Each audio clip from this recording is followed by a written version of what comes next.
Shalom, senang sekali bertemu kembali dengan saya. Dimanapun saudara berada, semoga saudara dan kita sama-sama diberkati lewat pelajaran ini. Kita sudah tiba pada pelajaran yang kelima dari pelajaran sekolah sahabat kita yang berjudul Semua untuk Kemuliaan Allah. Saudara yang diberkati oleh Tuhan, apa yang dimaksud dengan judul ini? Tentunya ini adalah judul yang sangat penting untuk kita perhatikan dengan baik.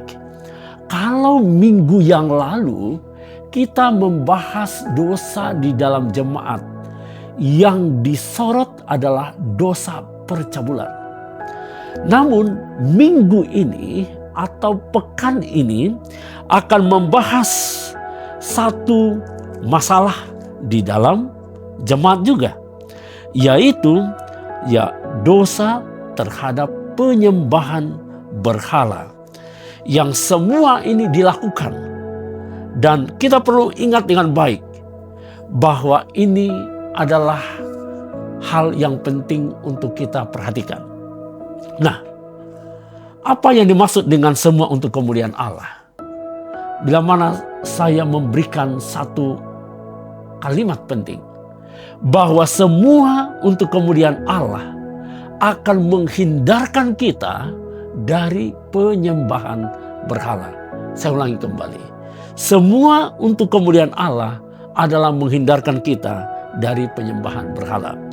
Mari kita baca ayat hafalan dalam 1 Korintus pasal 10 ayat 31. Karena itu jika engkau makan atau jika engkau minum atau apapun juga yang kamu lakukan, lakukanlah semuanya untuk kemuliaan Allah. Baik, kita akan berbicara sedikit tentang makanan yang di dalam konteks pelajaran satu pekan ini. Baik, diawali dengan satu pelajaran dalam hari Minggu, yaitu pengetahuan versus kasih. Nah, apa yang terjadi di sana? Makanan yang dipersembahkan kepada berhala menjadi masalah yang lebih dalam. Kenapa? Karena kurang kasih terhadap sesama.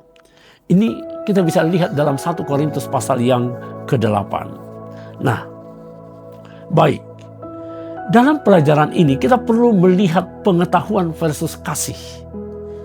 Dikatakan demikian. Makanan yang dipersembahkan kepada berhala memecah jemaat di Korintus menjadi dua kelompok. Beberapa orang percaya bahwa pengetahuan mereka tentang tidak adanya ilah-ilah lain memberi mereka hak untuk makan apa saja dalam 1 Korintus 8 ayat 4. Yang kedua, mereka ini disebut orang-orang yang kuat, makan apa saja dalam 1 Korintus pasal 8 ayat yang keempat. Nah, dengan demikian ada dua bagian orang tentang makanan yang dipersembahkan kepada berhala. Ya, mereka menganggap oke, sok makan aja karena toh tidak ada berhala. Itu poin pentingnya. Yang kedua, orang yang kuat silakan makan.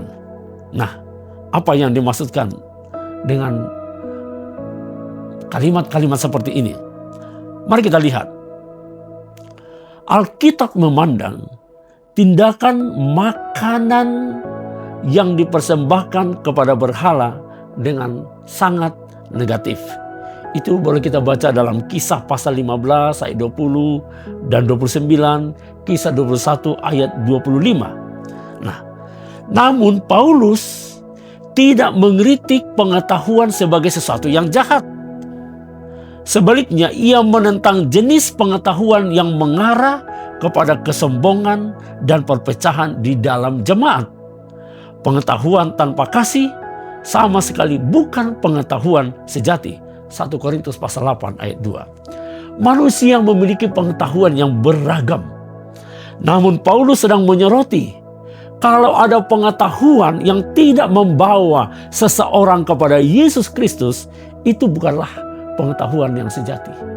Kalau ada pengetahuan yang membuat jemaat terpecah, itu jugalah bukan pengetahuan yang sejati. Baik, pengetahuan apa yang ingin dibagikan oleh Paulus di sini? Yaitu pengetahuan tanpa kasih tidak ada artinya.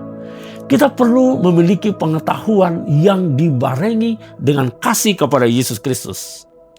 Dengan kata lain, bahwa bila mana kita memiliki pengetahuan apapun itu, jikalau dibarengi dengan kasih yang datangnya dari Kristus, maka itulah yang menuntun orang lain kepada Yesus Kristus. Baik, kasih itu tidak mementingkan diri sendiri. Kenapa demikian? Dalam 1 Korintus pasal 9, ini ada beberapa contoh kasih yang tidak mementingkan diri sendiri. Untuk makan dan minum, itu adalah lambang bantuan keuangan. Belas kasihan, kita boleh baca dalam 1 Korintus pasal 9 ayat yang keempat. Yang kedua, yaitu contoh kasih yang tidak mementingkan diri sendiri, membawa serta seorang istri yang bepergian dalam pelayanan dalam 1 Korintus 9 ayat yang kelima. Dan yang ketiga adalah kasih yang tidak mementingkan sendiri untuk tidak bekerja mencari nafkah. Oleh karena apa? Oleh karena orang yang melayani dalam penginjilan akan hidup dalam pelayanannya, hidup dari pelayanannya itu sendiri. Nah, kita coba lihat kasih yang tidak mementingkan diri sendiri ini. Karena kasih kita kepada Allah, maka bila mana kita berbelas kasihan kepada orang lain dengan memberi makan, itu adalah bagian di mana kita mengadakan penyangkalan diri. Rasul Paulus, dia bekerja cari nafkah. Kita tahu dia membuat tenda dan lain sebagainya. Walaupun jemaat seharusnya punya kontribusi, dia punya hak, mendapat hak untuk mendapatkan nafkah dari kehidupannya karena dia melayani. Tapi semua itu tidak dilakukan oleh atau tidak diambil oleh Rasul Paulus. Dia mau hidup mandiri sambil melayani. Tentunya ini adalah kasih yang tidak mementingkan diri sendiri. Dia lakukan untuk kemuliaan Tuhan. Nah, yang berikutnya, kita perlu belajar dari masa lalu. Ini dalam pelajaran sekolah sahabat kita minggu ini, pelajaran hari Selasa. Dalam 1 Korintus pasal 10 ayat 1 sampai 5. Di sana berbicara makan dan minuman melambangkan pemeliharaan Tuhan. Tiang awan dan laut mengingatkan akan pimpinan, kehadiran, dan perlindungan Tuhan. Kemudian pengalaman Israel di dalam awan dan laut sebagai simbol baptisan. Kemudian makanan dan minuman sebagai simbol perjamuan. Nah, kita perlu belajar dari masa lalu. Bagaimana bangsa Israel, masa lalunya. Mereka dipimpin oleh Tuhan, bagaimana dengan makanannya dan lain sebagainya. Semua itu adalah menjadi pelajaran di zaman kita sekarang ini. Mari kita lihat dalam pelajaran ini. Sangat mudah untuk menuding Israel kuno, mengatakan mereka melakukan dosa-dosa besar. Namun Paulus berpendapat bahwa orang Kristen rentan melakukan dosa serupa meskipun memiliki hak istimewa yang luar biasa untuk mengetahui darah Kristus. Jadi, ungkapan-ungkapan yang disebut di sini tentang makanan dan lain sebagainya, ini adalah tetap disorot. Bagaimana supaya bisa tetap melakukan untuk kemuliaan Tuhan. Karena banyak orang melakukannya hanya untuk kepentingan diri sendiri. Nah, kemudian diperingatkan dalam pelajaran ini adalah bagaimana peringatan terhadap penyembahan berhala. Nah, 1 Korintus 10 ayat 14 sampai 22. Makanan yang dipersembahkan kepada berhala, daging yang dijual di pasar. Orang-orang Kristen mungkin tanpa sadar membeli daging yang telah dipersembahkan kepada berhala. Pertanyaannya, apakah kita boleh memakan makanan yang dipersembahkan kepada berhala? Kalau kita baca dalam pelajaran ini, dikatakan demikian. Meskipun demikian, sementara daging yang belum dikorbankan di kuil dapat dimakan oleh orang Kristen di rumah. Praktik pergi ke kuil-kuil kafir, berpartisipasi dalam perayaan mereka jelas dilarang bagi orang Kristen. Kriterianya jelas, orang Kristen diizinkan makan daging itu di rumah karena berhala tidak ada artinya. Dalam 1 Korintus 8 ayat yang keempat. Melihat dalam konteks pelajaran ini, oke, silahkan makan di rumah. Bila mana kita meyakini bahwa berhala itu tidak ada artinya.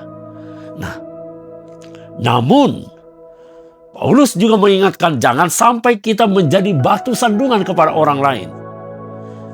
Alangkah baiknya kita juga boleh menghindarinya. Nah, pelajaran hari Kamis ini adalah bagaimana caranya kita mengatasi penyembahan berhala. Dalam 1 Korintus pasal 8 ayat 1 sampai yang ketiga, Paulus berpendapat bahwa kasih menjaga seorang tetap aman dari penyembahan berhala. Jadi bila mana kita menunjukkan kasih, maka itulah salah satu cara mengatasi penyembahan berhala. Contoh, Yesus menyinggung pemuda yang kaya raya di dalam perjanjian baru. Ini kita boleh baca di dalam Markus pasal yang ke-10. Ada seorang kaya, ia lebih mementingkan hartanya daripada harta di sorga. Ia lebih menghargai uangnya daripada orang miskin. Ia adalah seorang penyembah berhala. Dengarkan baik-baik. Segala sesuatu yang kita utamakan lebih daripada Tuhan, maka itu adalah penyembahan berhala. Jadi bila mana kita menunjukkan kasih kepada orang lain, berbuat baik kepada orang lain, itu akan menghindarkan kita daripada penyembahan berhala. Baik Bapak Ibu sekalian, kita kembali kepada judulnya, yaitu semua untuk kemuliaan Allah. Apapun yang kamu lakukan, lakukanlah untuk kemuliaan Allah. Karena dengan demikian, kita akan menghindari orang terhadap penyembahan berhala. Semoga Tuhan Yesus memberkati. Amin.